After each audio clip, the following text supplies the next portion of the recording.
Okay.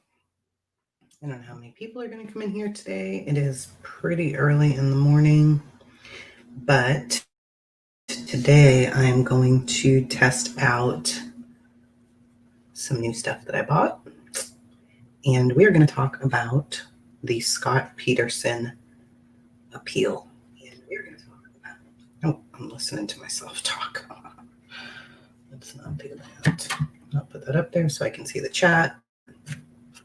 But this is the It Cosmetics Your Skin But Better CC Plus full coverage cream, anti-aging, hydrating serum, SPF 50. So this is supposed to be really great. I haven't opened it yet, but we're gonna try that. I don't think I have anything else that is too new that we're going to try this morning. But I'm going to hydrate first using a hydrating face cream, Bobbi Brown. It's the go-to. It's what I usually use. Hey, little Kelly. How are you? We're going to talk today about something a little bit controversial. Because why not, right? The Scott Peterson appeal. Now, some people may have heard about this case, but you heard it in a very specific way. Same way that I heard it. It was Laci Peterson, and she was pregnant, and she went missing. She went missing at 8.5 months pregnant. Now, what I know about this case after doing some research is that Miss Laci and Scott had gotten together a few years earlier. She actually was the one who pursued him. I found that cute. She just looked like this little demure, sweet girl, but she saw him and she gave him her phone number and she kind of pursued him and they got together. Now, when they got together, they were living somewhere else initially. And they opened up a little bar, basically a sports bar. And they did that, and they did it for a couple of years. And then they decided to move back to where Laci's parents were from. So that was okay with him, apparently, He got a good job. She was doing substitute teaching. My understanding is if they were ever going to have kids, it was kind of not a huge deal, but it was something. She almost went for fertility treatments. She ended up not having to do that because she got pregnant. And by all accounts that I saw before starting to really research this, hey T Curly, before I started researching, I only really read about what the media told us, right? So my understanding was he was, kind of about having a kid. Wasn't something he was too excited about. But she was extremely excited.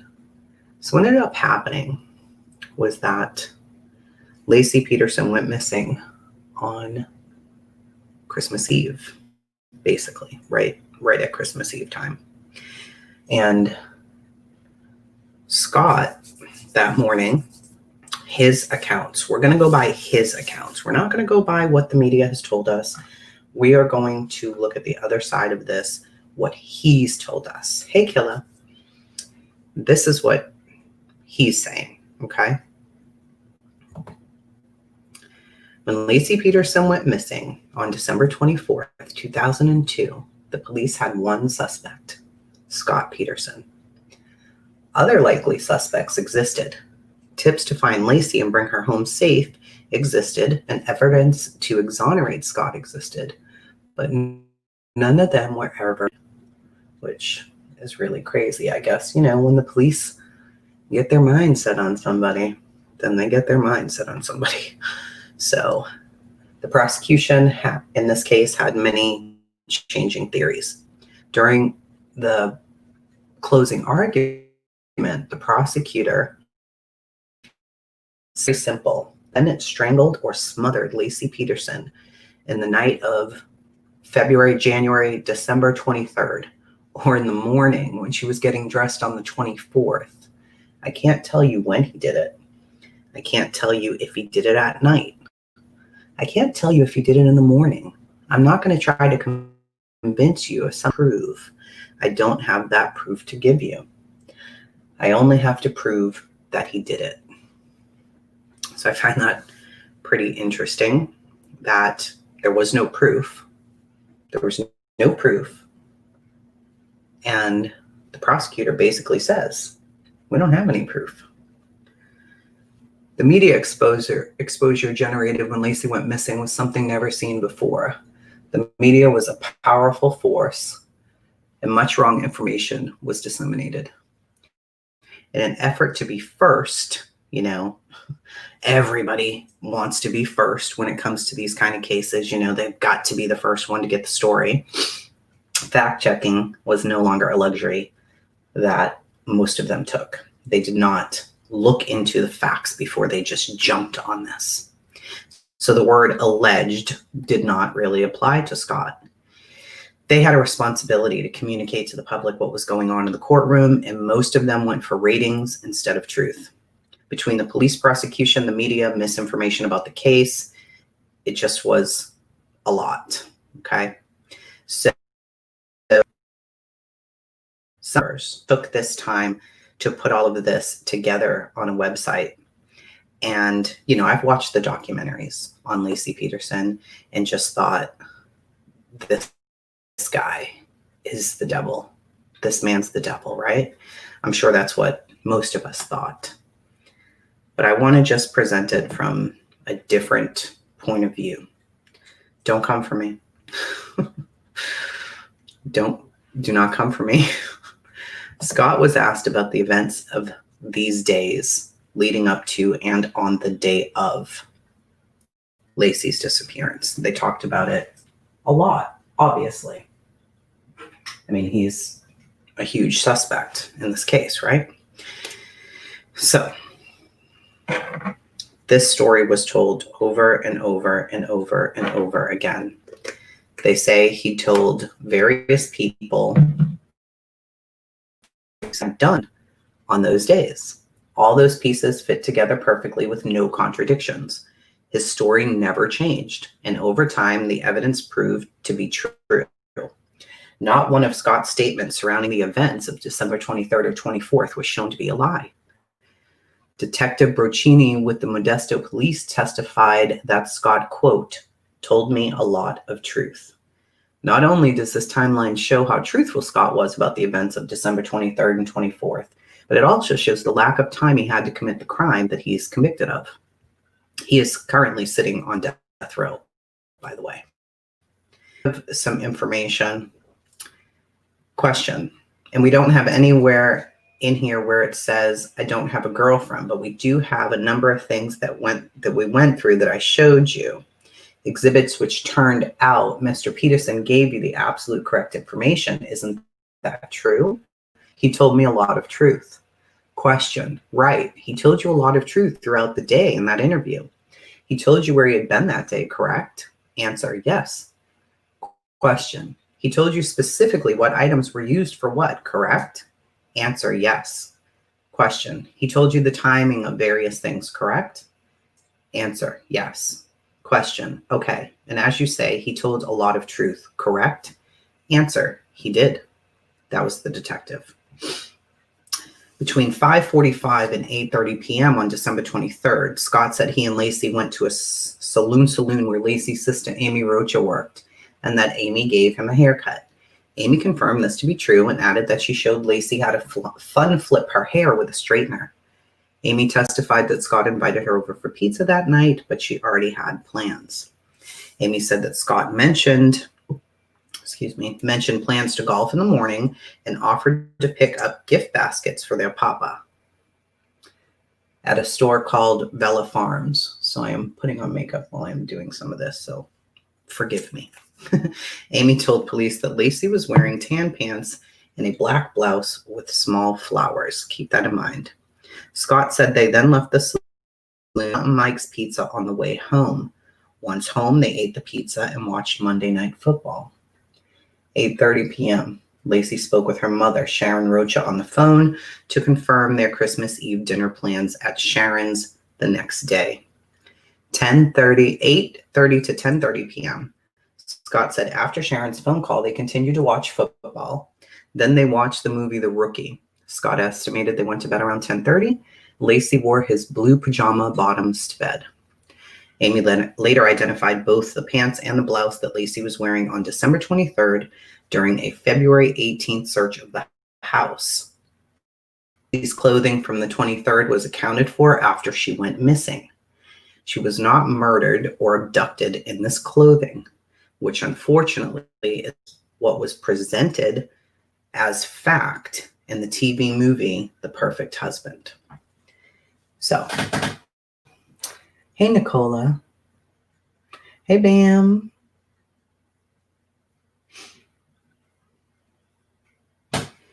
So, Nicola, I gotcha. I understand what you're saying. We are presenting this from a whole different perspective here. Just work with me, babe. Between 7 and 8 a.m., December 24th, Christmas Eve, Scott estimated that Laci woke up around 7 a.m., got dressed, and placed the blue pajama pants in the hamper. That is where they were found during a December 26th search of the house. Scott said she ate right when she got up to avoid feeling sick. Laci's mom confirmed that this is true. Scott said Laci had already eaten cereal by the time he got up around 8 or 8:30. She ate a piece of toast while he ate cereal. Scott said the cereal was cinnamon puffs from Trader Joe's. Receipts show that Laci had purchased the cereal the day before. They have a picture. They also have the receipt. Between 8:40 and 8:45. At 8:40, Laci logged onto the computer in the spare bedroom while Scott was in the shower. The MSN homepage, a weather site from Yahoo, and 2 Yahoo shopping sites are accessed. One shopping site was for a red Gap scarf, and the other a sunflower umbrella stand. Laci logged off at 8:45. An analysis of Laci's typical computer use could have been done to confirm that this was true. In fact, Laci was on the computer. But Detective Wall with the Modesto police was never asked by the investigators in charge to do this analysis. Is that Laci Peterson was still alive at 8:45 a.m. 8:46 to 9:47. Other morning activities at the Peterson house. As Scott got dressed, Laci told him about her plans for the day. She was going to walk the dog, go to the store, make gingerbread. She needed to buy bread for the French toast they were going to serve at their Christmas brunch. When recalling this conversation, Scott called it cordon bleu French toast to one person and Grand Marnier French toast to another. Scott also mentioned that Laci had to marinate the French toast. The recipe was on the counter. It was actually called creme brulee French toast. The recipe called for Grand Marnier, and the bread had to be marinated anywhere from 8 to 24 hours. They have a picture of the French toast recipe. They have a picture of their dining room table. In a recorded call with Laci's mom, Scott described Laci that morning. He said, quote, that Laci looks in front of the mirror, styling her hair the way Amy had shown her. This photo taken the evening of Laci's disappearance shows Laci's curling iron on the bathroom counter with the cord extended towards the outlet near the toilet. The housekeeper, Margarita Nava, who was there the day before, testified that nothing was out of place in the bathroom counter. No bench she left. This meant that Laci was still alive and curling her hair. So it shows a photo. Nothing looks disturbed there. Nothing looked disturbed in the dining room. Scott said he loaded 3 patio umbrellas from the backyard into the bed of his truck. He was going to go to the store with them at the warehouse. Neighborhood Kristen Dempwolf walked by while Scott was loading the umbrellas. She said Scott was smiling and called out to her, "Good morning." Scott then went back to the house and filled the mop bucket for Laci so she could mop the floor. 9:48 a.m. Scott told Detective Broccini that he and Laci were watching Martha Stewart had come on. Scott remembered seeing something on Martha Stewart about meringue and cookies. Cookies and meringue were in fact mentioned on Martha Stewart on December 24th at 9:48 a.m. You have to ask why Martha Stewart is on if Laci's not alive.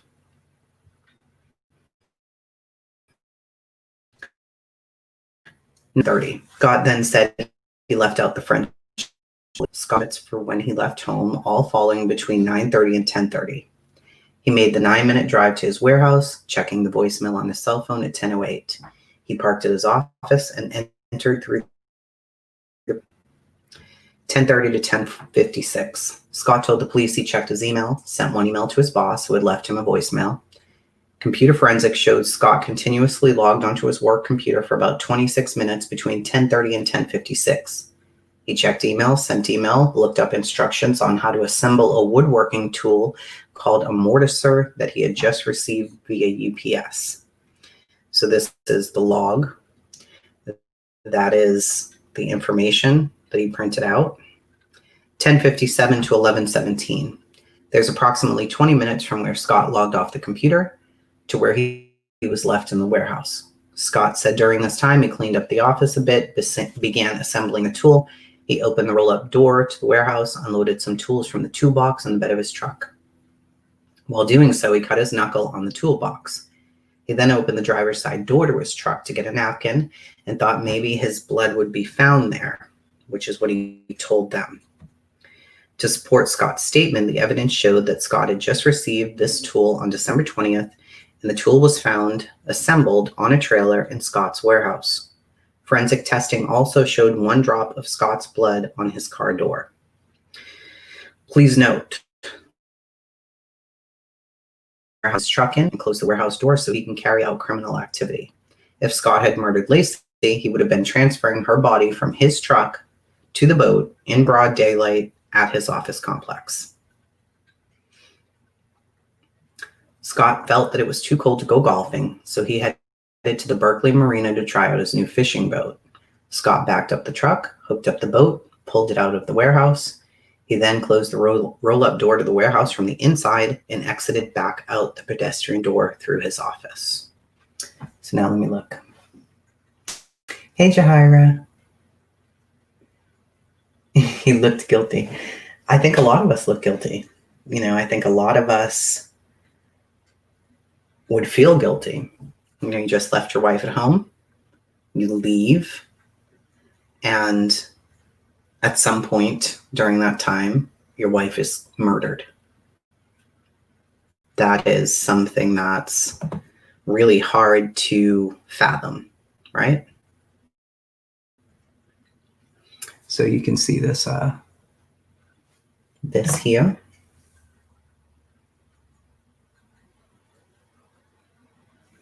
Very light. I think I'm lighter than I actually am, because all the foundations and stuff I've been buying are turning me into the color of my wall. Back to the story. But I will say that it is very high coverage for sure. I mean, it says it's very high coverage. It is very high coverage. It does have SPF, which you should protect your face. I'm just not a huge fan of SPF in my makeup, but other people are. Let's move on. Scott left the warehouse about 11:18 to drive to the Berkeley Marina. He thought it took him an hour and a half to get there, maybe a little longer because he was pulling a trailer. Scott's supporting statement, Yahoo Maps, show it is 1 hour and 36 minutes to Berkeley Marina. Scott purchased a boat launch ticket at 12:54 when he arrived at the Berkeley Marina. Scott gave this receipt to the police the evening of December 24th when he was asked for proof. How do we know you were there? They wanted to know. And he had this ticket.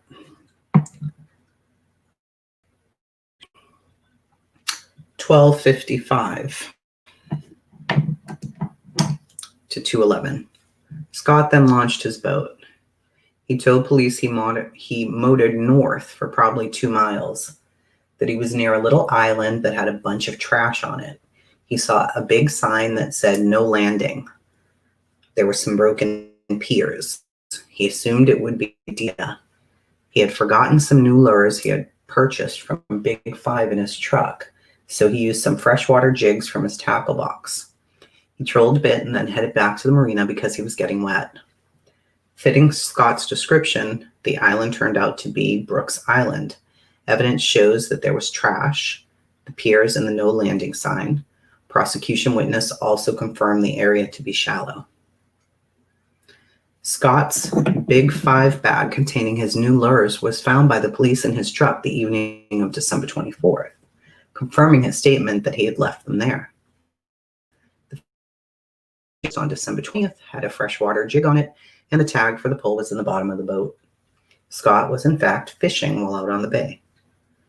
When Scott arrived back at the marina, he said he talked to a couple of guys about fishing, and a couple of maintenance guys got a good laugh from him trying to back his trailer down the ramp to load the boat.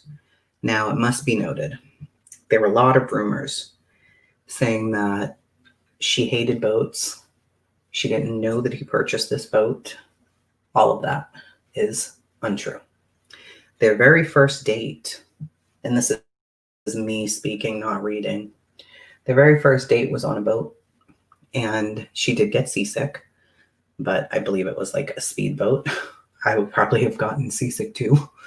But she was at the warehouse a day or two before all of this.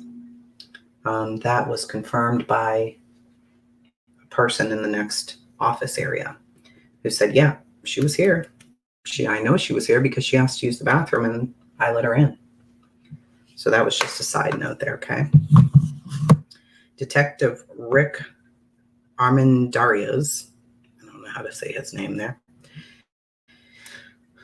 interviewed a maintenance worker on December 27th of 2002. He confirmed seeing Scott's vehicle and that the driver was having trouble backing the trailer to get the boat out of the water. Now, that is a maintenance guy. And Laci's body was on that boat. Why wouldn't he have seen that? So Scott estimates being at the bay for about 90 minutes. From the time Scott bought the ticket to when his cell phone records show him leaving the area is about 78 minutes. Scott said when he left at home on the phone, he also called a friend, Greg Reed, and his parents on the way home. He said he got stuck in some traffic. Confirming his statement, Scott's message was retrieved from Laci's voicemail by Detective Al Brocchini the night of December 24th. Hey, beautiful. Just left you a message at home. It's 2:15. I'm leaving Berkeley. I won't be able to get to Vella Farms to get the basket for Papa. I was hoping you'd get this message and go on out there. I'll see you in a bit, sweetie. Love you. Bye. Scott's cell phone records confirm all of the calls. 3:25 to 4:12, Scott said he pulled over for gas at Chevron in Livermore and called Laci again. Bank records show that this purchase was 3:25. He makes another call to Laci's cell phone at 3:52, but doesn't leave a message. It's a 48-minute drive from the Chevron to his warehouse, placing him back at the warehouse at 4:13. He arrived back at the warehouse at 4:15, unhooked the boat, estimated spending no more than 5 minutes in his office. He sees a fax regarding an incoming shipment. He tells the police he remembers seeing this fax because it was a disappointment that the shipment was arriving when it was. He then heads home. They also confirm this fax.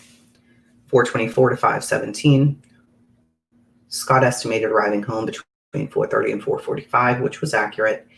He entered through the side gate where he finds his dog Mackenzie with the leash still on. He removes the leash and puts it on the patio table. It's discovered later that night that the next door neighbor, Karen, had found Mackenzie in the street, put the leash back in Laci's yard. Put Mackenzie back in Scott and Laci's yard. Scott says he entered the home. The dogs and the cats ran into the house. He emptied the mop bucket because it looked like one of the cats made drink out of it.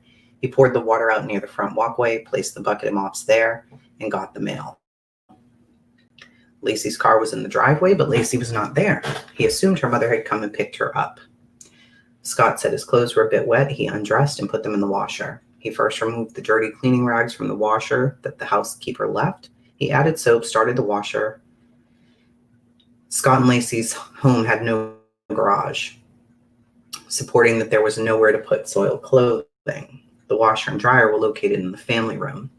Scott said then he took out a box of pizza from the refrigerator, poured some milk, headed to the shower. Officers Letzinger and Evers testified to the pizza box being on the counter when they arrived at that home Christmas Eve night. Scott said he showered, got dressed, went back to the kitchen, listened to the phone messages. He listened to the messages that he had left Laci, which he thought was strange. This prompted Scott to call Ron and Sharon's home, Laci's parents. He assumed Laci was already there. He called at 5:17. Scott asked if Laci was there. She was not. Scott told Sharon that Laci's car was in the driveway, but she was not home. Sharon asked if Mackenzie was in the yard, and that's when Scott remembered that the leash was still on the dog. At this point, the search for Laci began. Over the next half hour, Scott exchanged 2 more calls with Laci's mom and Ron. Scott began knocking on doors of neighbors, calling neighbors and friends, headed to the park with Mackenzie. Scott thought he could check the park, and Ron called 911 at 5:47 to report Laci missing. So, what do you guys think of that timeline?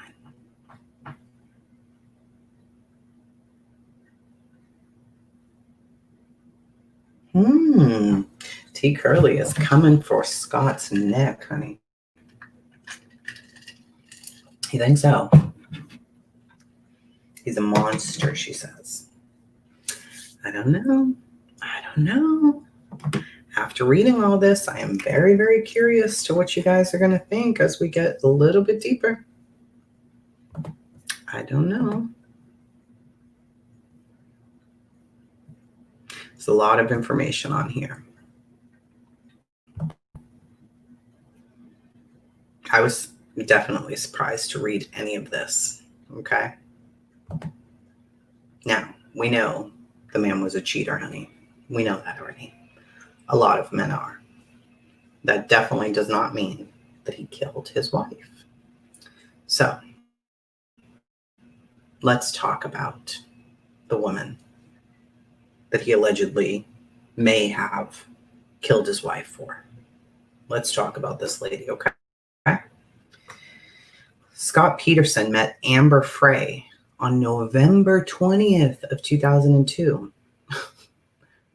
Now remember, it's only a month later that his wife goes missing. Not a month, okay? Obviously, much of what Scott said to Amber was a lie, including making her think he was not married.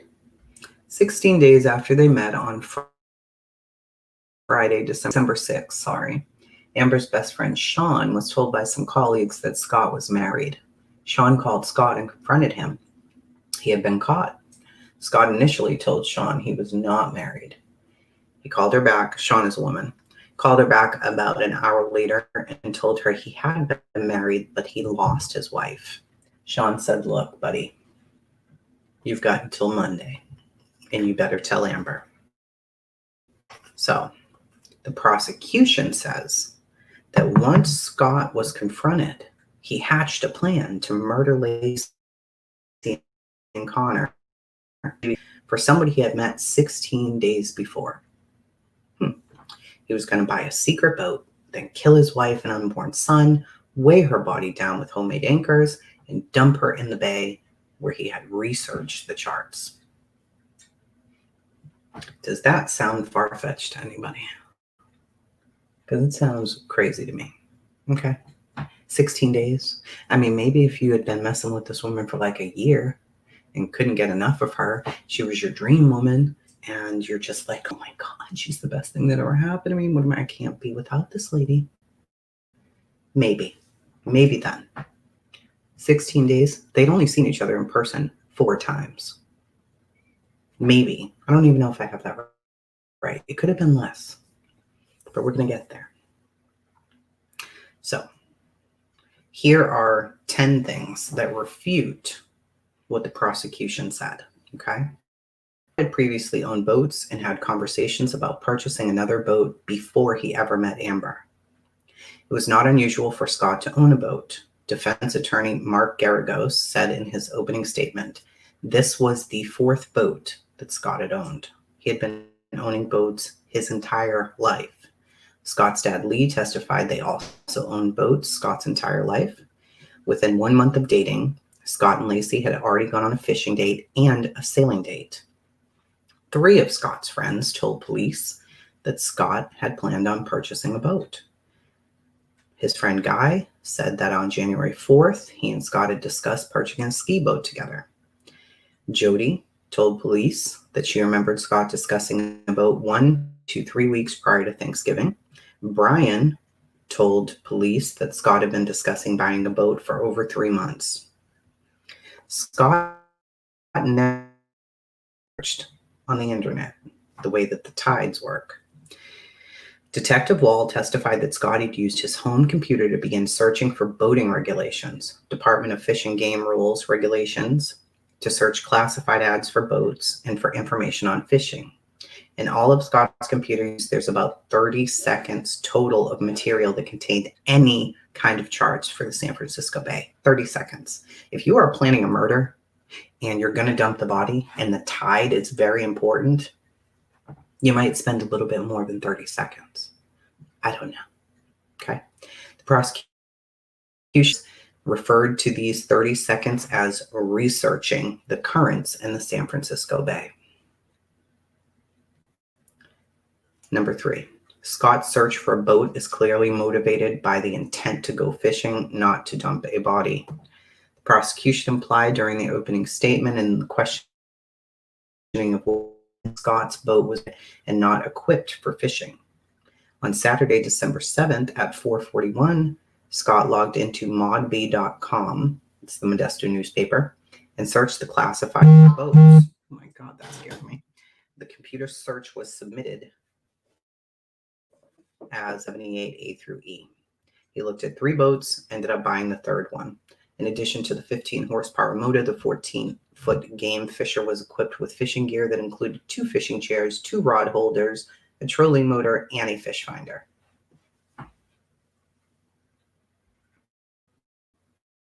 Fishing boat, though? I don't know. Okay. The person who sold it to Scott, his name was Bruce. He testified that he used the boat for fishing. The prosecution's expert fishing witness also testified the boat was equipped for fishing. Number 4, Scott never had the boat in the water before December 24th, 2002. Although Bruce had showed Scott how the fish finder worked and the motor worked, Bruce never started the motor. He also told Scott that he had not been in the boat since September and had never used the boat in salt water.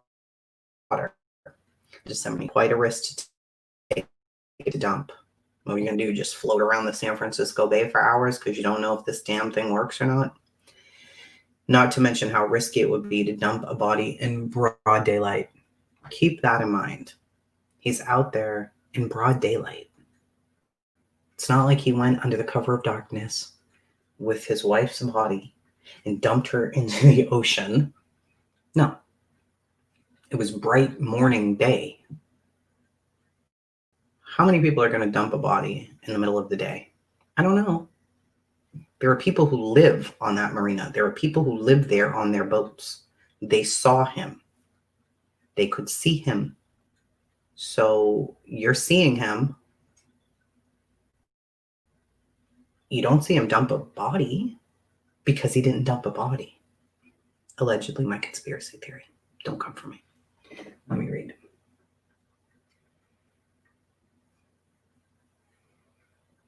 It's weird, yes.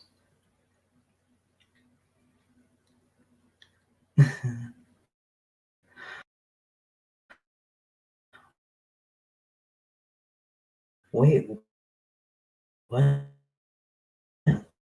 Maybe it's just how deep the water is. One thing a fish finder does is indicate how deep the water is. Scott told police he was in the area around Brooks Island because it looked like a decent shallow area to fish in.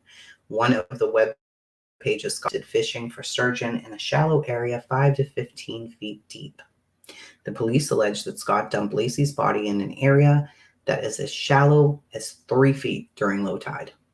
Why would someone dump a body in a shallow area when you have a fish finder on your boat that enables you to gauge the depth of the water? have that. Oh, wait, no, this is way too shallow. She's going to float right back up. Let me keep on going out here and figure out where I can go. It's not like I have to rush home to Laci. I mean, she's in the boat. So I can just dump her right here. No, absolutely not. Scott's boat was not stable enough to dump a body out of. The police doubted that someone would be able to dump a body out of Scott's boat. They theorized that Scott might have tied the boat to a buoy to stabilize it. They focused their search underneath paint from a red buoy to see if it matched some of the red paint on the side of Scott's boat. Nothing was found. Also, Detective Hendy testified in court that he wanted to attempt a reenactment of a weighted body being dumped out of the boat, but neither the police nor prosecution ever tried it. The link below is the unsuccessful reenactment attempted by Scott's defense. The judge refused to allow the jury to see this. I want you guys to look at it.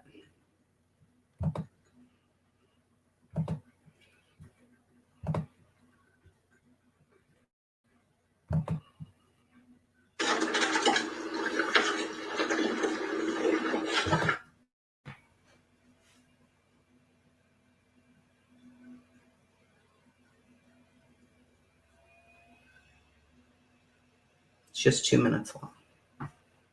That is a dummy that they put in there, weighted it down with homemade anchors on it. That's the same exact type of boat, same thing. Let's see what happens when body out.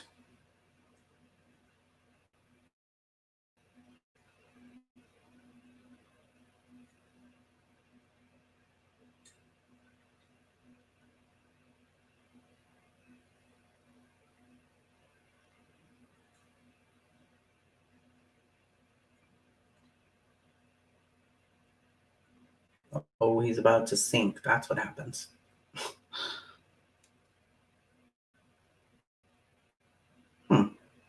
Look at that. There he goes. Bye. And they tried this over and over and over again. And they were not able to ever do it. Couldn't work. Okay. But he tried. He tried. The defense attorney tried. Now they say that the purchase of his boat was a big secret. No, he did not do it at night. It was not a secret. It was not a secret. When Scott purchased the boat from Bruce, he paid cash. He did not pay it to hide the transaction. He paid it that way because Bruce asked to be paid in cash. He withdrew $1,400 from his joint checking account with Laci. He did not try and hide that. He gave accurate information to Bruce, including his home address. The information was filed with the DMV on 12/9 of 2002. Another boat Scott looked at on December 8th was not registered with the DMV, so Scott decided not to purchase it. So if you're trying to hide this boat, you don't want anybody to know. It's very important that nobody knows you're going to get this secret boat because you need the boat to go kill your wife and dump her in. Are you going to go for the one that's not registered or the one that is registered? I don't know. Okay. Scott made one concrete anchor for his boat. Bruce told Scott he intended to buy another boat, so he wanted to keep his 10 and 15-pound anchors. Scott told police he made an 8-pound anchor similar to the ones he's seen in rental fishing boats. A rental boat is pictured on the left.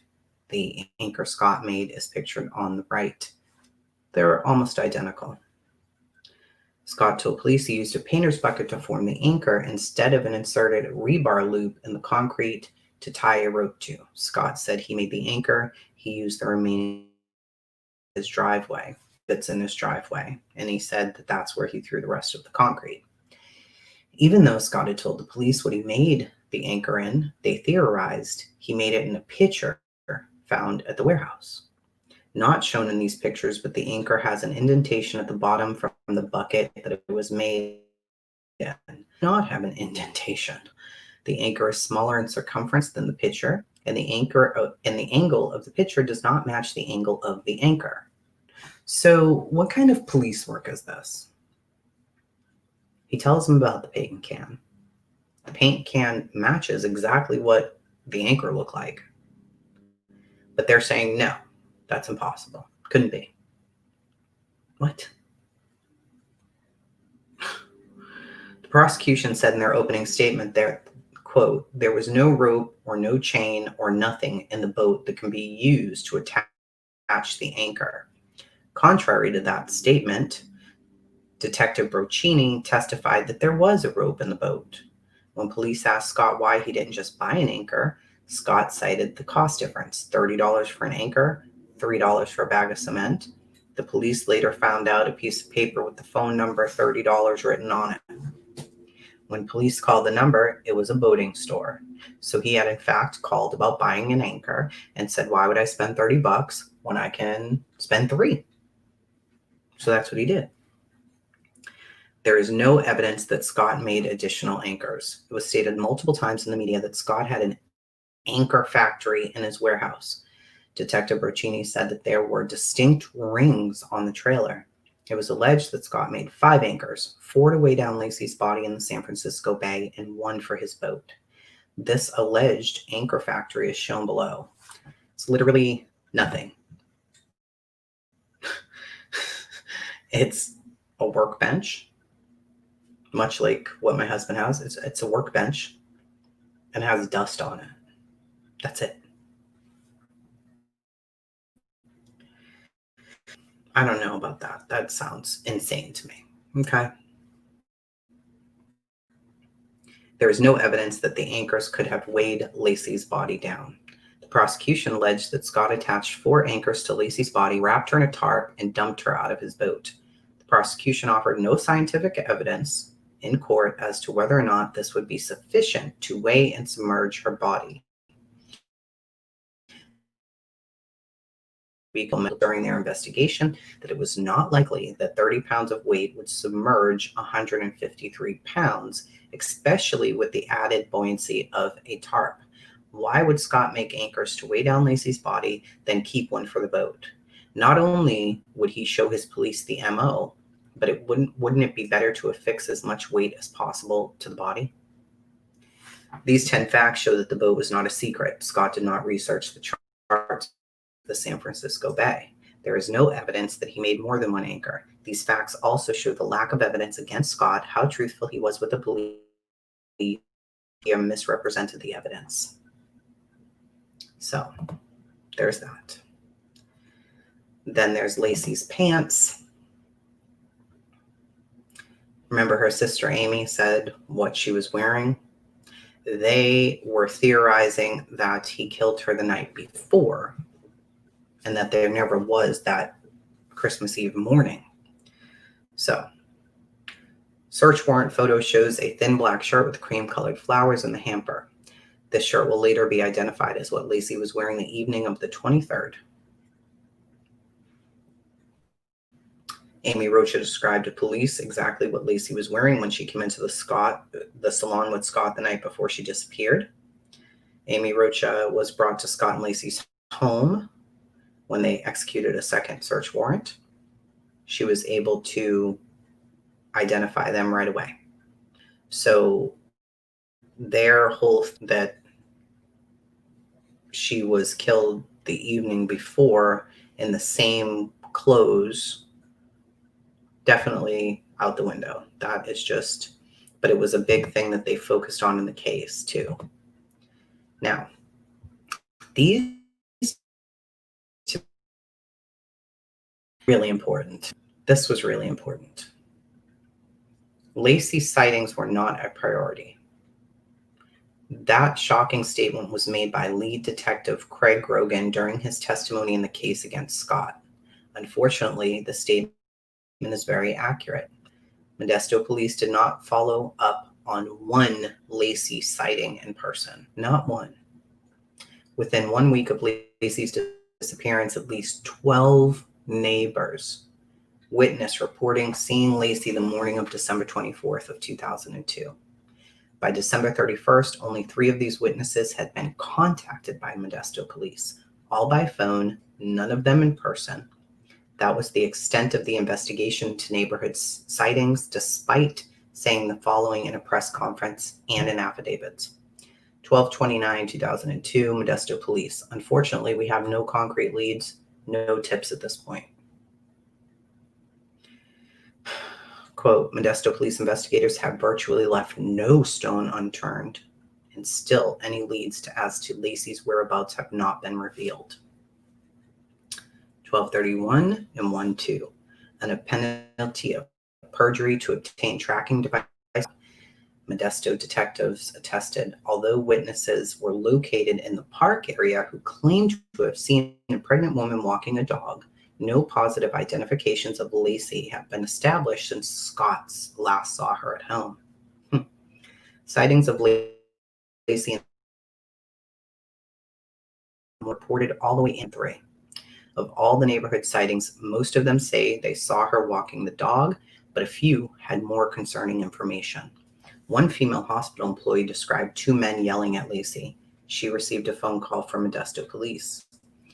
Another tip, former sheriff described a pregnant woman being shoved into a van less than half a mile from Scott and Laci's home. He made repeated attempts to contact Modesto police and was never called back. Can you imagine that? That's a former sheriff.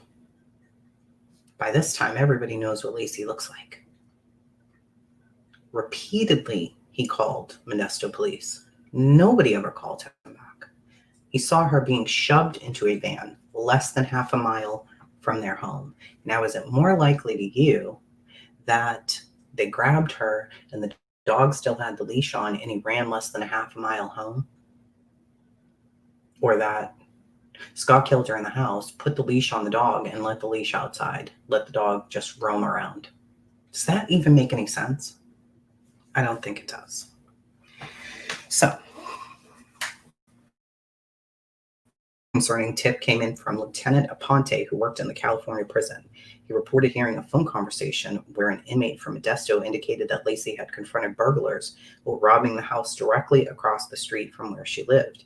And that house, in fact, was robbed the day Laci went missing.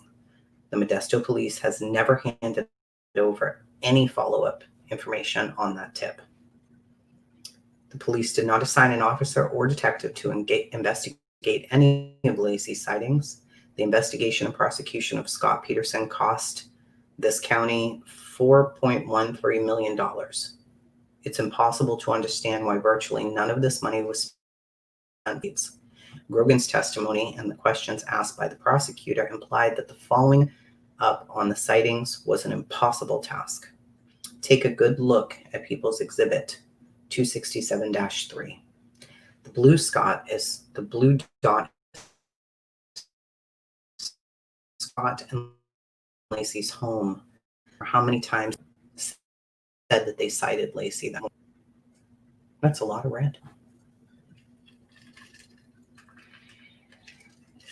Right, Jaira? But wait a minute, honey. We're not even there yet. It's a little bit crazy what else has gone on in that neighborhood. Okay. So all those sightings, I mean, there are videos of people saying, nobody ever contacted me. We called. Nobody called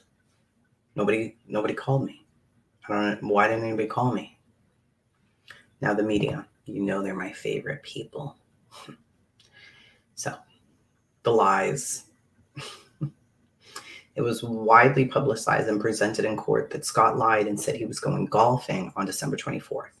Although we have touched on this topic, we want to offer a more complete set of facts. As stated before, Scott never hid the fact that he went fishing. The day Laci went missing, testimony revealed that Scott told the following people he had been fishing. December 24th, 2:17, he called Laci when he was leaving the marina. He left that voicemail for her. At 6:11, First Officer Sergeant Evers arrived on the scene after Laci was reported missing. When he asked Scott where he had been, Scott immediately told him he had been fishing that day. He also gave Sergeant Evers his receipt from the Berkeley Marina showing the parking lot ticket. Around 8 p.m., Rob Gransky approached Scott and asked how his golf game had been that day. Scott corrected Ron and told him he had not played golf, but instead had gone fishing. Ron had made the 911 call to report Laci missing. In that call, he stated that Scott had gone golfing that day.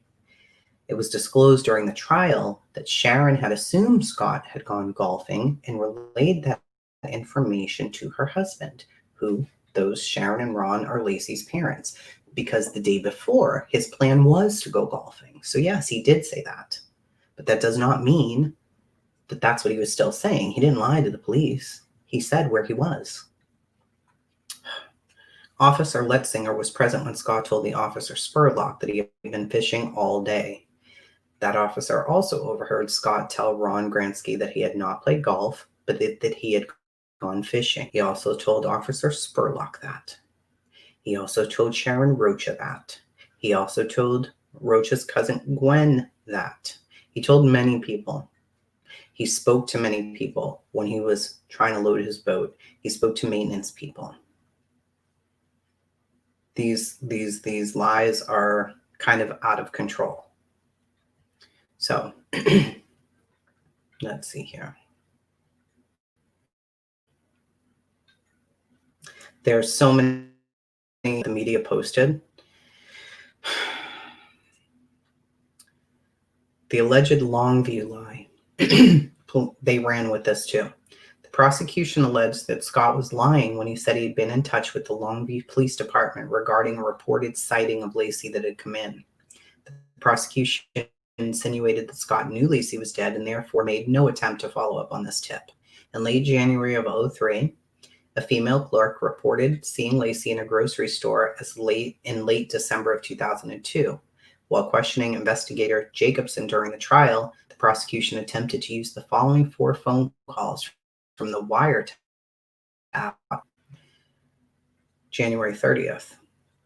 Scott received an incoming call from Rita Crosby discussing the tip. Investigator Jacobson testified that this was the first recorded wiretap where Scott is heard discussing the tip, but it's clear from what Scott says to Rita that they were already aware of the tip prior to the call.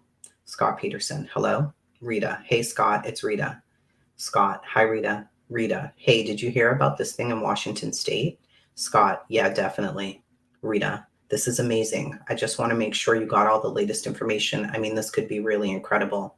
Scott, well, I just heard that there was, well, I don't have all the details yet. Rita, I can't tell you. I mean, I can tell you at least what I know. Scott Peterson, I would appreciate that. So they're saying Scott never called these people. Scott never talked to these people. Scott was uninterested in any tips. Scott didn't care about any of that. There are recorded phone calls because they had wiretapped his phone. There are recorded phone calls to show that this is all true. Scott tells his mom that he had talked to Longview Police Department. Scott called 411 from his cell phone and was connected with Randy Jacobs of the Longview Police Department. The length of the call was 4 minutes and 54 seconds. The call showed on his phone bill. The entire call was not captured by the wiretap because it was interrupted by an incoming call. The prosecution alleged that this was the first call that Scott made to them. They imply Scott knew it wasn't Laci, so he had not immediately followed up like he said he did. In their closing argument, they said, all sighting of Laci in Longview, he lies to a number of people when he contact. So they're putting this in the jury's head. He lied about this. He didn't tell the truth about this. I mean, you know, I feel as I read these things, I've also been watching something called the confession tapes, where they can get people to say and believe almost anything that they want. It's been an eye-opener. We're going to cover some of those because the very first one I watched just shocked me so much that I don't even know. We'll have to cover it. But these are the phone calls. January 31st, February 1st, February 3rd, February 3rd, February 3rd, February 18th. All of those times he called. So Scott's lies. We know that the man lies. We already know that, okay? During Scott's trial, multiple television pundits took it a step further and called Scott a sociopath. Given Scott's lack of criminal history, lack of any history of violence whatsoever, lack of spousal abuse, lack of substance abuse, he had to be elevated to a sociopath to explain how he committed murder, much like what we do here on YouTube to each other, right? You don't like somebody, you can't just be like, I don't like her. You have to not like her, and she also a narcissist or a child abuser or a drug user or a racist or a cheater or some, you can't just say, I have a bad feeling about that person. No, they have to have a label. Dr. Rob Ludwig on Larry King Live. Scott Peterson is a very self-centered person who acts in a moment and egocentric with no sense of right and wrong. So there is a sociopathic element to Scott Peterson. Nancy Grace, one of my least favorite people.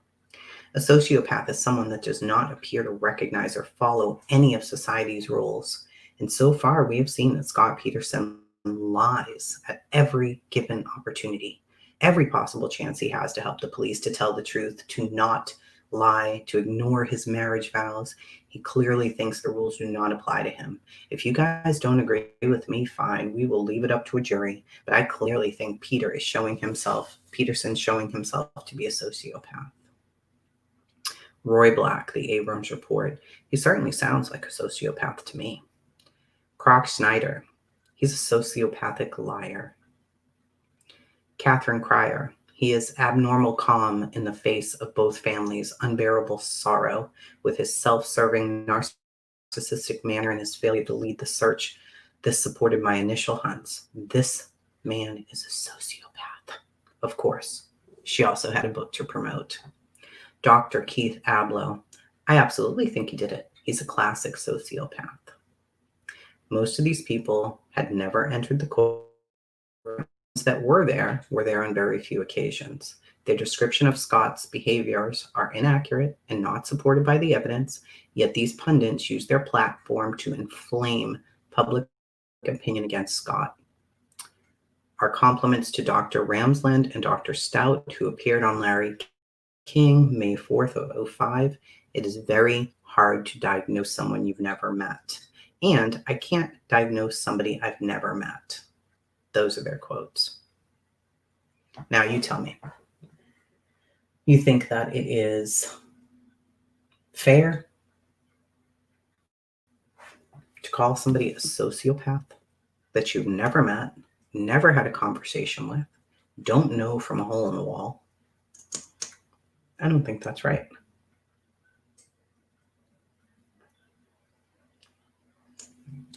It doesn't even make sense. At all. They see him in the news and decide who he is, what he is. Now, Scott's adultery lies. The lies Scott told to Amber Frey about his infidelity are covered at length in our Sex Lies and Audio Tapes article. Scott's adultery lies are an indication of what a bad liar was. Amber caught him in adultery lies before Laci went missing, and the police caught him in adultery lies after Laci went missing. He was a very bad liar. He did not get away with one lie surrounding his adultery. Scott even called himself a liar. Amber over during wiretap phone conversations. He repeatedly said, "I'm so sorry, I lied to you." Scott also called Diane Sawyer's producers after his January 27, 2003 interview was taped, and he said he had lied during the interview. Scott told Diane Sawyer during the interview that he had told police about his relationship with Amber. He called ABC right after the interview before it aired and confessed that that was not true. Scott had lied to law enforcement about his infidelity the night the detective had asked Scott if there were any problems in the marriage, and Scott said no. We're sure no would be a problem. The following day, Scott was interviewed by Agent Mansfield at the Department of Justice. They asked if there were any third parties. Scott said no. Surely this pattern of bad lying will be replicated in his attempt to cover up the murder of his wife and unborn son. So let's take a look at the other lies that he told. Hey, Puffy. How many lies do you think that it would take to cover up a murder? I'd say a lot of lies. You're going to tell them all about the lies, right? Okay. Let's see. How many lies do you think Scott Peterson told the police? Provable lies. You know how many? One. Just one. People are going to be mad now. What? One? That's what I said. The only lie that he told was about his relationship with Amber. That's it. That's it. To the police. Okay? So, lied to 5 people as to his whereabouts. His cell signal shows him near the Berkeley Marina in the morning, then Gilroy later in the day. He told his mom he was in West Fresno. He told Laci's mom and dad and his friend Guy that he was in Bakersfield. And he told Laci's friend Heather he was in Buttonwillows. During each of these 5 calls, his signal registers near Gilroy. So if you look at these places, these are not... It's not like I said I was in New York and I was in Seattle. They're all right there. Right there.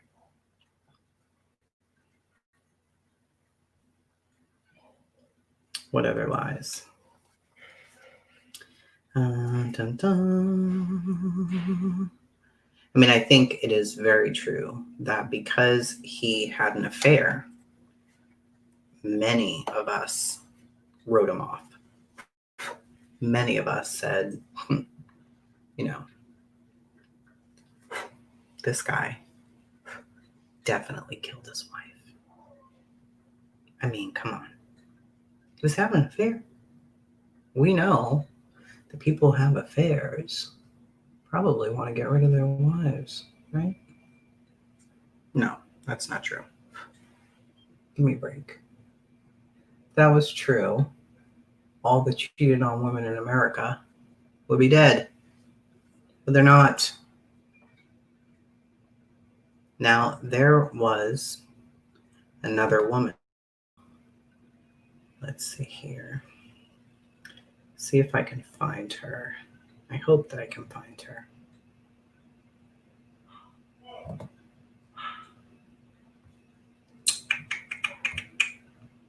I can't. There's another lady who went missing. Let's see. Let's see if I can find it really quickly here.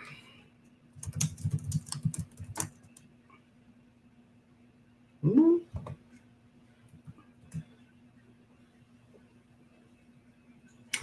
Okay, so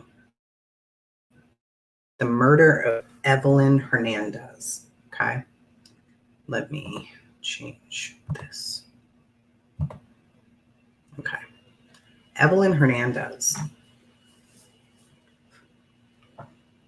and maybe the murder of her 2 children was overshadowed by the Laci Peterson murder of 2002/3. Despite the bodies being found in very similar conditions.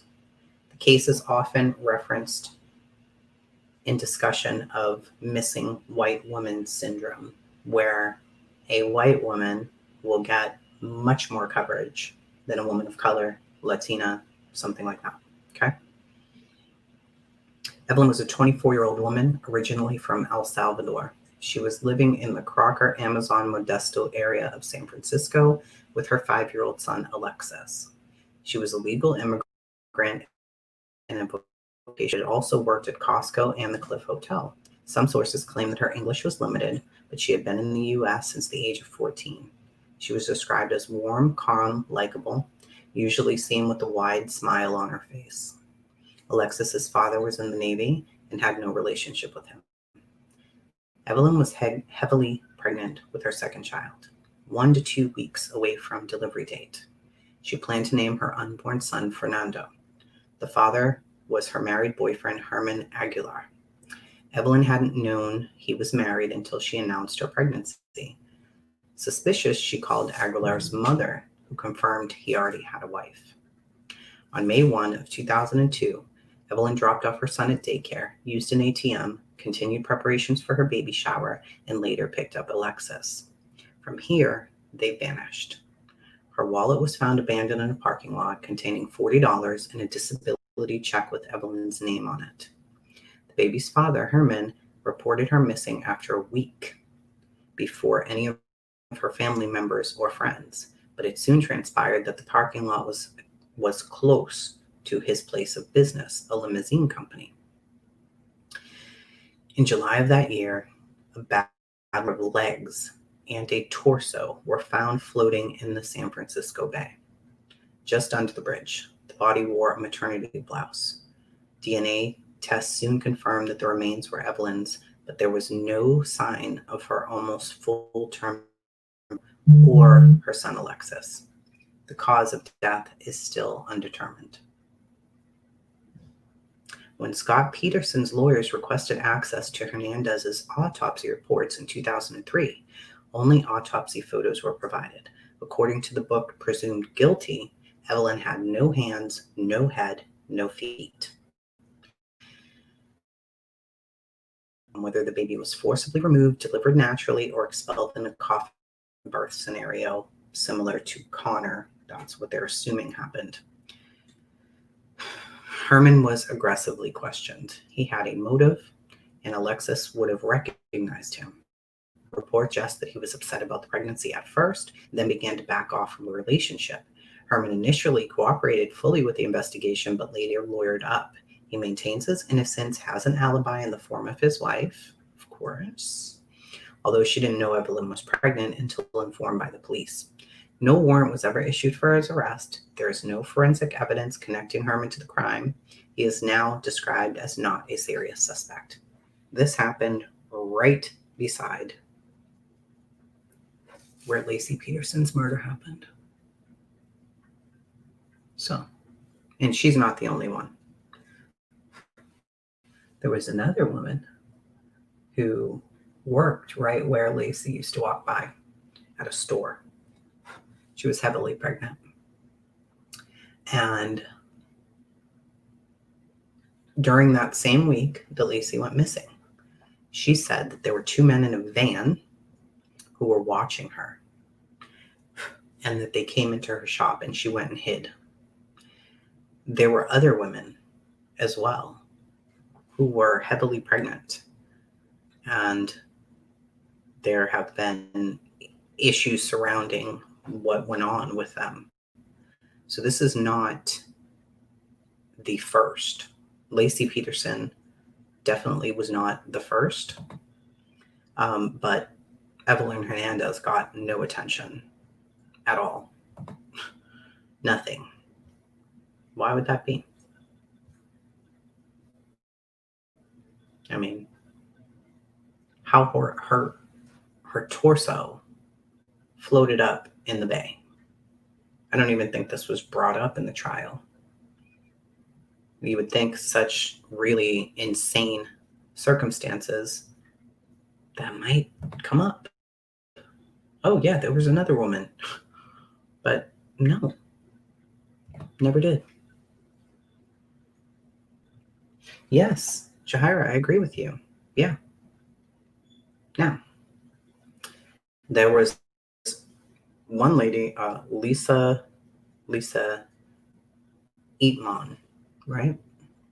She also was heavily pregnant, and she was found floating in the Hudson River. It's like there have been a lot of these stories, more than we think. Right now, the story I just did the other day about the very pregnant woman. It's like these cases are just looked over. I don't understand it.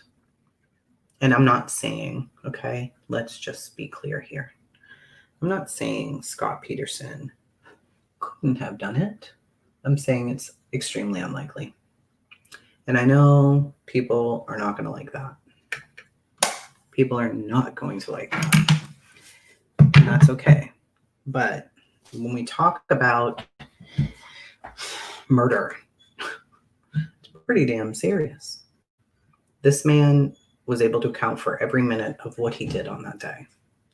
And just him being a cheating liar doesn't make him a killer. Now, the website that his family started, I think it's called Scott Peterson. Let me double check.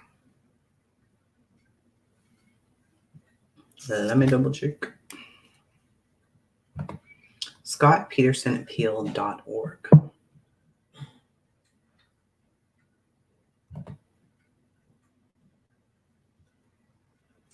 Yeah, they have a lot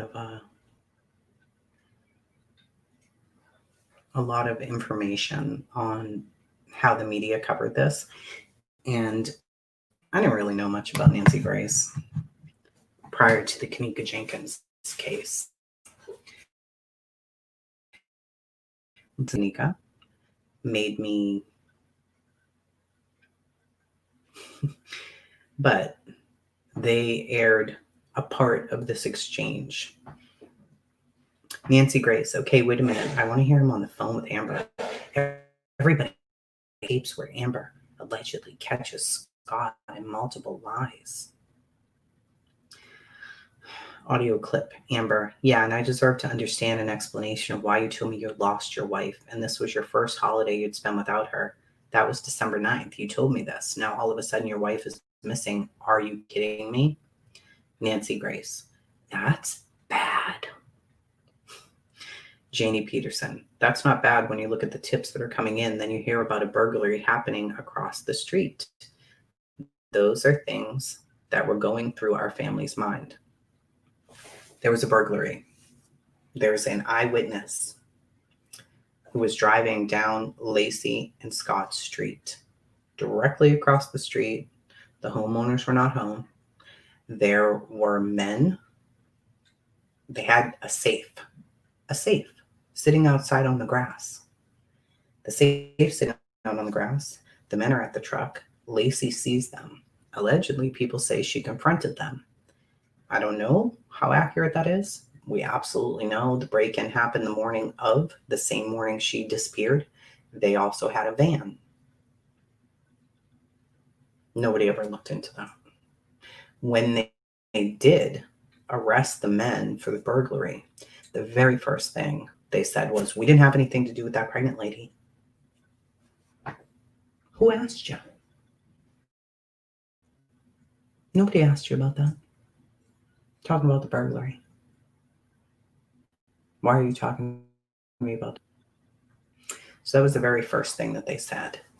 The police came out soon after and said, we've cleared them. How? There was no DNA evidence in the murder of Laci Peterson. None. None in his car. None in the house. None in his office, his warehouse, or his boat. None. Zero. Nothing. How in the United States of America can we convict somebody because they were a cheater of murdering their wife and unborn child? Not a bit. Either this man is a magician or he hired a whole damn, and all the people who said that they saw her were just wrong. So all the people were wrong. He was never really where he said he was going to be. He actually had her body in the boat. The people at the marina were also wrong. They must have not seen a 153-pound woman. She just must have appeared smaller. So they were wrong too. That Scott and Laci had a fairly good relationship. I'm going to say something that people aren't going to like. A lot of men cheat. A lot of women cheat too. Sometimes they cheat because their wives are busy. And their wives are very involved with their kids or their career or whatever. I'm not saying it's right. I'm not saying I condone it. Please don't take that the wrong way. What I am saying is it happens all the time. And sometimes you work through it.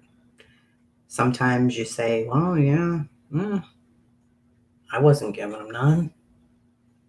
I didn't want any part of that.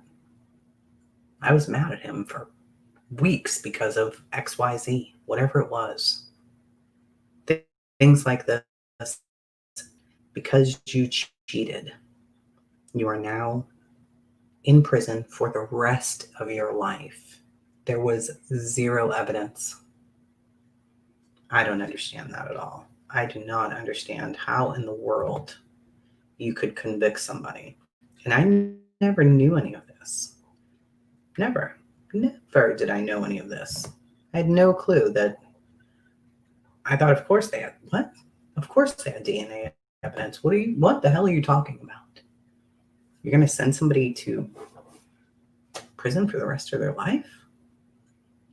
Juror number 1 on Larry King Live. There's no bodies. It don't work. I spoke yesterday and I explained that if these bodies had been found anywhere other than the San Francisco Bay, and for that matter, right where Scott Peterson had described he had been fishing on Christmas Eve, we wouldn't be having this conversation.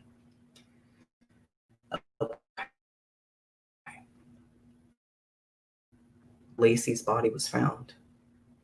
Is it so far-fetched to think people knew where he was? He had said where he was. Maybe the killers knew that he was the only suspect, and dumped her body there. Why is that hard to believe? I don't know. I am not going to tell you that I was there. I'm going to tell you, yes, I went golfing. I'm going to tell you I worked all day. I'm going to tell you something, but I'm not going to give you the exact location where I just went.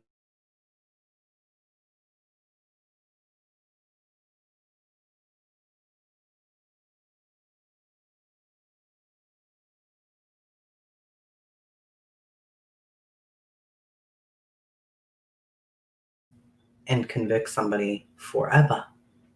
But juror number 9 on Hannity and Combs, March 2005. Beckel. What was the single most important piece of evidence that made you decide that he was guilty? Julie. She's the juror. Exactly where he was fishing when the bodies turned up. That's just the bottom line. I mean, Scott Peterson's the worst criminal, whoever was. I will just say that. Juror number 8, March 16, 2005. King, what, if anything, was the determining factor in this case, John? Probably the most obvious, and that's where the bodies washed up. I can personally say for myself, if they would have never have washed up, I wouldn't have convicted Scott Peterson. What? You wouldn't have convicted him because you had no evidence.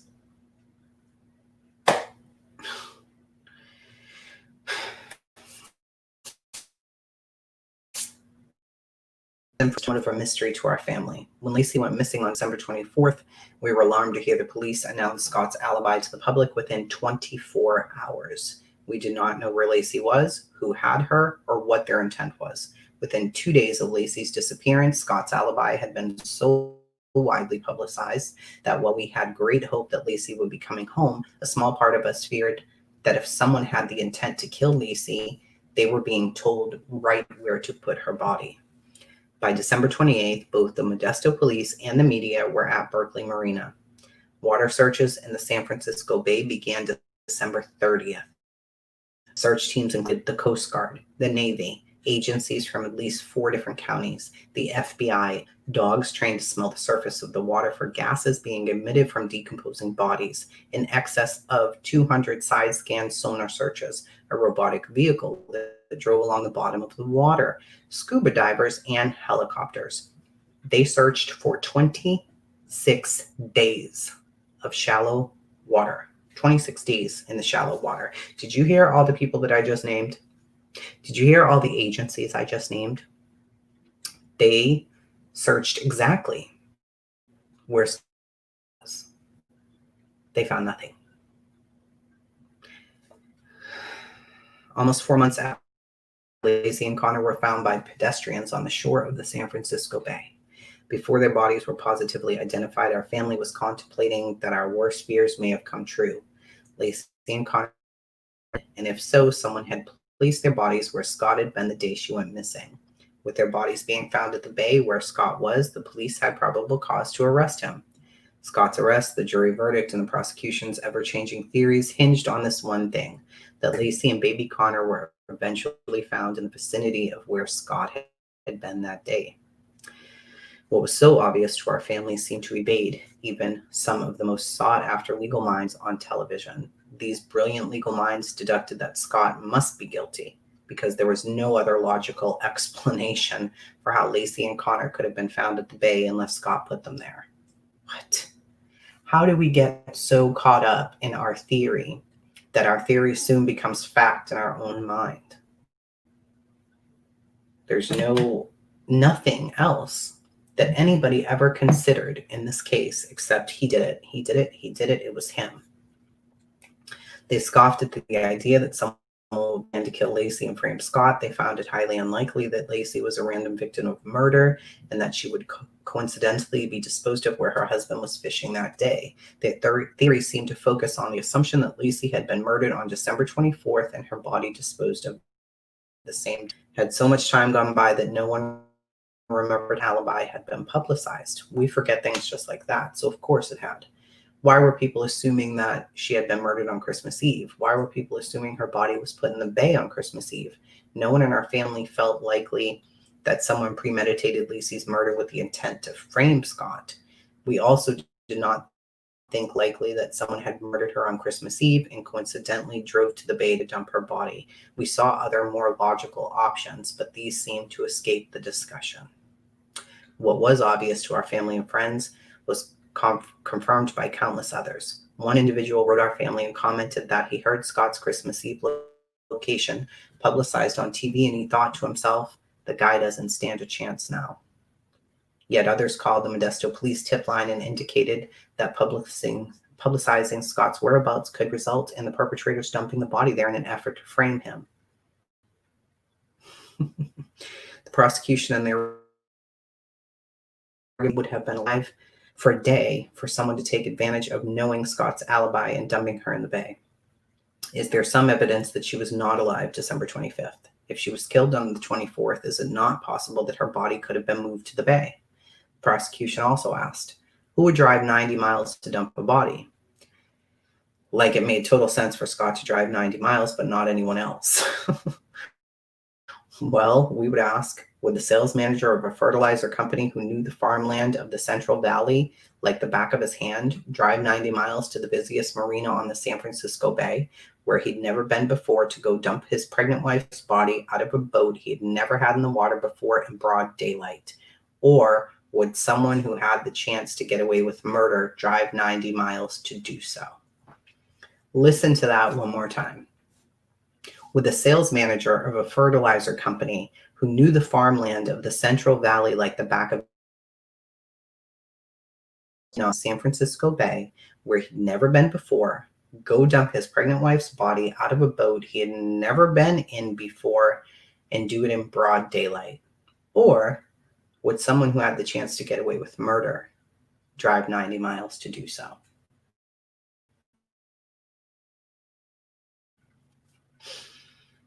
So, he had no history of violence or anger.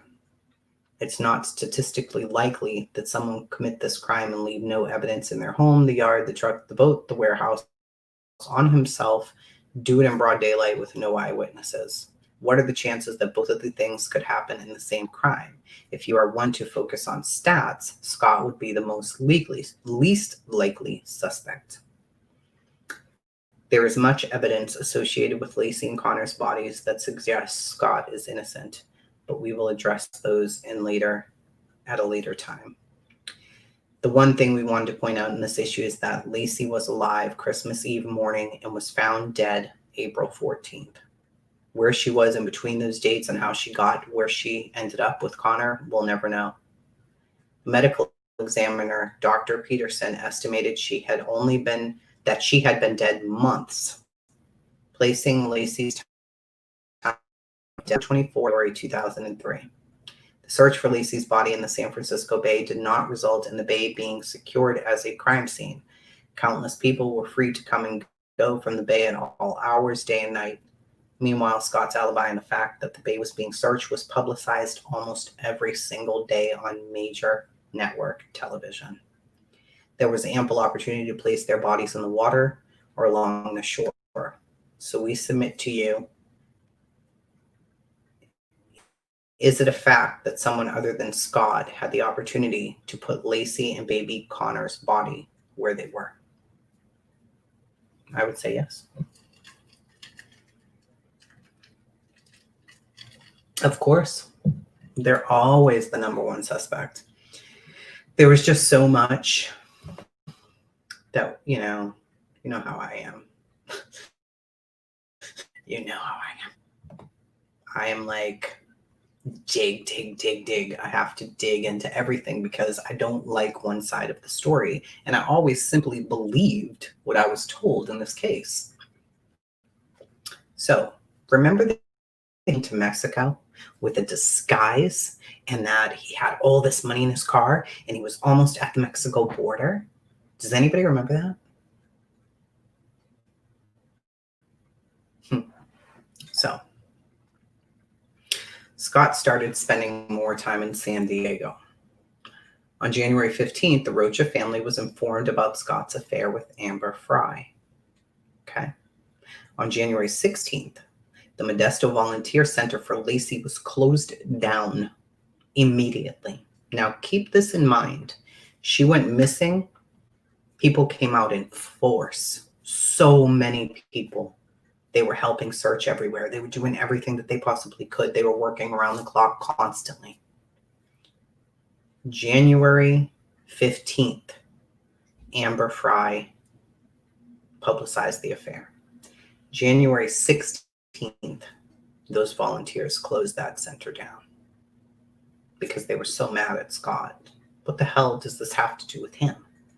Wasn't the purpose of this to find Laci and the kid? Wasn't that the point? But instead, they were so hurt by him because he lied. He was having an affair. What? So it stopped just like that. Beginning in late January until his arrest on April 18th, Scott made multiple trips to San Diego to be with his family. Scott had been literally forced out of his home. His wife and unborn child had been taken from him. There was constant traffic driving by their home. Media was camped out. Their home had been stripped of many items during the search warrant. Radio DJs called out to him with bullhorns while airing their show live from in front of his house. The house had been broken into, and the volunteer center and any effort to be alive had been ended. On January 19th, our family held a one-day volunteer center at a hotel in Los Angeles. The hotel was owned by the same group that owned the Red Lion, where the volunteer center for Laci was in Modesto. When the idea was suggested to us by management, we accepted. Why not Los Angeles? Laci had been gone for a month and could have been anywhere. It was an opportunity for us to keep Laci's picture in the media. On January 20th, Larry King Live, one of the guests, former FBI profiler named DeLong, expressed her concern at Scott's traveling to LA to San Diego, stating he may be making a run for the border. How harmful that is to do on live television, and you're an FBI profiler.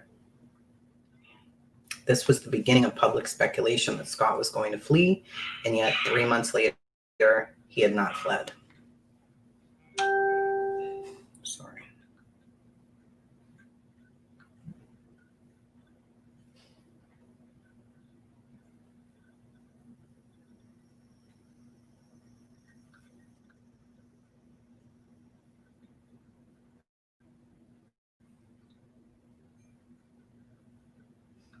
Oops.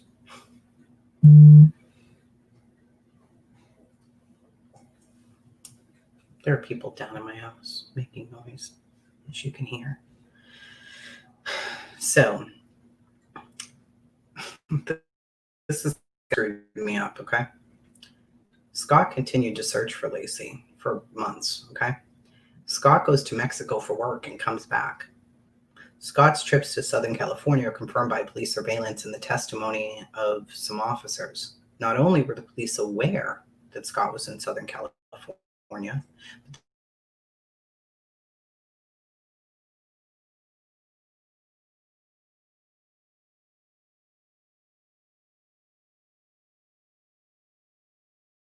early in February.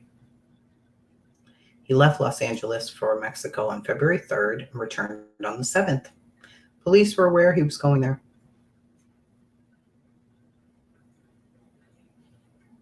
So you have people getting on talk shows saying he might be running. Everybody goes with that. On the day of Scott's arrest, Friday, April 18th, was Good Friday. Scott plans to go golfing at Torrey Pines with his dad, Lee, and his brothers, Mark and Joe. As Lee testified, I was going to get 3 of my boys together and go play golf. Just look for some normalcy in our lives. Get together, be together, enjoy our company. Scott left Susan's house in Escondido at 7 a.m. He headed south to Ocean Beach, during which time he noticed he was being followed. He went to his brother John's house in Ocean Beach, where he picked up John's driver's license to use at Torrey Pines. I would use somebody else's ID too. You're Scott Peterson. You're fucked. San Diego city residents get a discounted green fee. See, that's not even why he was using it. He was using it for a discount. Lee wanted to save money and suggested to Scott that he pick up John's license so they could get the discount. On the way to the golf course, Scott called his brother Joe and told him he wasn't going to be able to come because he was being followed. In this conversation, he had indicated that he was being followed maybe by the media. It was recorded and entered as Exhibit D8X. Without revealing they were the police, 9 to 10 different unmarked cars followed Scott for over 160 miles in a 4-hour circle north into Orange County, east to Riverdale, and south back to San Diego. Scott was once again making note of the cars that were following him. It shows you. Look at how they followed him. I mean, this map is enormous. Like, what is going on? All right, Jahira. Sounds like the government abducted the body. Not sure about that. So, Scott's car. We also want you to consider what Mark Garagos said while questioning Officer Shear. Do you know a lot of guys who trade in their trucks to buy bright red Mercedes so they can go camp in Mexico? Scott's appearance. Scott's appearance changed between December 24th of 2002 and April 18th of 2003. He had lost 20 pounds, grown a goatee, and his hair was lighter. None of these changes took place overnight. None of them. Scott's picture had been plastered all over the media. Slow motion video of him was shown on TV with creepy music in the background. Scott had become a recognizable figure. The goatee and the hair color may have helped Scott avoid being recognized by the media or someone on the street, but he was not using these changes to hide from the police. You can see by the photos below that Detective Grogan had seen Scott outside of his home on February 18th, looking almost exactly the same way as he did on the day of his arrest. Light hair with a goatee. So people were saying, well, he dyed his hair and grew a goatee. And do you know how long it takes to grow one? What? People act like that was instantaneous. He was like, oh, need a disguise. Let me grow a goatee. It doesn't work that way. So crazy. Camping gear and knife in the driver's door. He had just bought this car. The person we bought it from testified that that was his and that he left it there. The cash. Scott was arrested and he had over $4,000 in cash, following as a series of events that led to Scott having so much cash. Scott's mom, Jackie, was going to loan John the money to buy out Scott. John was then going to take over the payment. This is on a situation with him and his brothers. She went to the Bank of America, withdrew $10,000 from an old account that she barely ever used. She did not know her account number. She gave them her social. Unknown to her, she was still listed on Scott and Laci's checking account. Jackie had opened that account with Scott in 1991. Scott added Laci when they were married and never removed. The bank gave Jackie the withdrawal as Exhibit D8Y1. Jackie paid Scott $8,000 cash for his equity in the Dodge pickup. She paid him cash so he could better negotiate when shopping for a car. Scott purchased a Mercedes from Michael Griffin. He paid him with 36 $100 bills. He had $4,400 left out of the $8,000 that his mother had given him. Scott discovers the $10,000 withdrawal from his bank account. He sees the withdrawal ticket signed by his mother and calls her. She goes to Washington Mutual on April 17th, withdraws $10,000 cash out of her account, gives the money to Scott to replace back into his account. So now he has this money, $14,000. I don't think you're starting a new life with $14,000, but you know. So that's just some of it. I know that people who seriously read the news are going to say, ma'am, are you crazy? But I will say that it's at least a compelling argument to say that this guy did not deserve life in prison. I mean, the death penalty? Really? That's a bit much. To me, it was a lot to see this. I mean, it's a horrible story. It's a horrible story. Of course it is. But there was absolutely no evidence to convict this man. None. Absolutely. And I think it's definitely an injustice. And I don't think that they can overturn it because it was such a big case. I mean, people were standing outside crying and screaming as if this was their own child, as if Laci was their own child. It was scary. The detectives did a terrible job. The media did a horrific job. Horrific. They crucified him well before anybody ever knew who did it. There were other women who died. Nobody paid any attention to them whatsoever. Nobody looked into the multiple sightings of Laci. They just focused on him and only him. And that's not right. So, an escape to Mexico looked more dramatic for that Lifetime movie. I am so sure it did, honey. So, with that, we have a few makeup products. You know, I'm going to have to memorize these stories so I can do the makeup while I'm talking to you and make them into 30-minute videos. How other YouTubers are doing that, I have no idea. I like details. So we did use I love that. I am still playing around with the Super BB Insta Ready, which is the highlighter bronzer concealer deal. We use the number 7 triple action translucent powder. We used, what else did I use today? The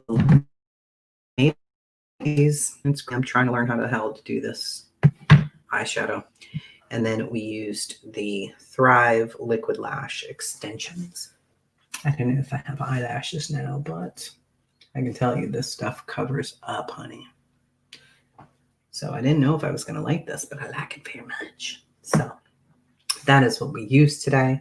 I need to just do a makeup video for the other channel. But I find it easier to talk about something when I don't know. Maybe I'll have my daughter in here while I'm doing my makeup and we can just gossip or something. I have no idea yet. But this has already run an hour and 30. I'm trying to keep them under an hour. It's not always possible. I don't know what other stories we're going to talk about yet. If there are certain ones you guys want, let me know and we'll talk about it. And I'm out.